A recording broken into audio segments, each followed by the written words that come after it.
আল্লাহ আমার সৃষ্টিকর্তা, আল্লাহ আমার সবার কাছে প্রিয় যিনি তিনি আমার রব।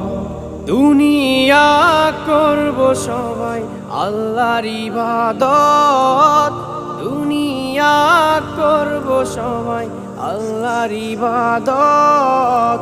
সব কিছুতে দিবেন তিনি তারি রহমত, সব কিছুতে দিবেন তিনি তারি রহমত। আল্লাহ আমার সৃষ্টিকর্তা, আল্লাহ আমার সবার কাছে প্রিয় যিনি তিনি আমার রব। আল্লাহ আমার সৃষ্টিকর্তা, আল্লাহ আমার সবার কাছে প্রিয় যিনি